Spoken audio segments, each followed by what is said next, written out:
Hi there. I have decided to interrupt my current series on recovery from shame so that we could have a conversation together today about the current coronavirus that has everyone's attention.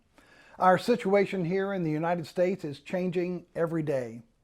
It seems like there's a race going on to see which country or which state or which city can be the newest hotspot.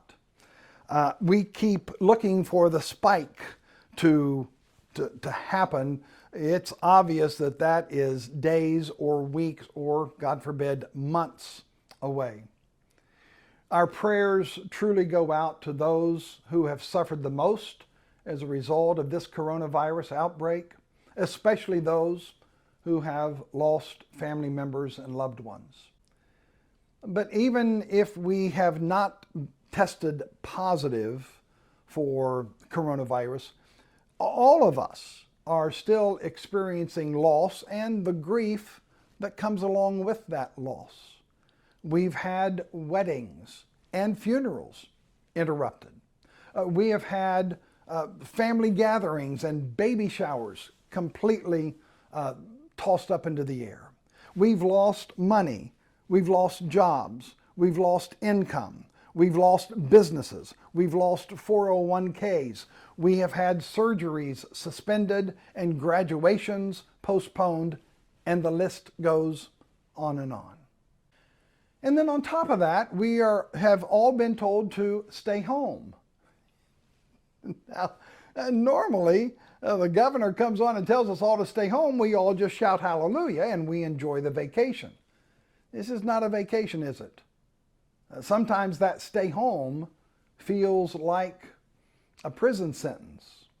Anybody else feeling cabin fever? And so there's a lot of things going across the internet and especially Facebook these days. Some of it is good. A lot of it is not so good. If I could, I would share I had to whittle this down, just one thing that was the best and was most helpful for me. And it comes from the writings of C.S. Lewis. C.S. Lewis was an atheist and then became one of the greatest Christian thinkers of the 20th century. And in his writings back in 1948, he was talking about a world that was living in fear of the atomic bomb. And if you take his words and just sort of substitute atomic bomb for coronavirus, you discover that his wisdom is as good then as it is now. Here's C.S. Lewis. In some ways, we may think a great deal too much about the atomic bomb. People are fearfully asking me, how are we to live in the atomic age?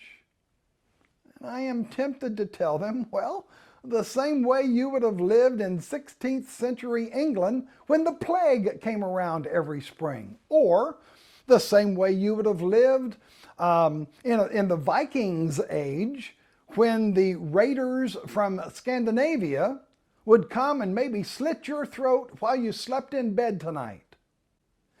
In other words, let's not begin by exaggerating the novelty of our situation. Dangerous? Yes. New? No. And Lewis concludes with these cryptic words, all of us were already sentenced to death long before the atomic bomb was invented. Does that make sense? And so for us, 72 years later, the threat of death is serious. But it's not new. And so, folks, let's not panic. Concerned? Prepared? Yes. Panic? No. Let's not allow fear to dominate our minds and paralyze our hearts.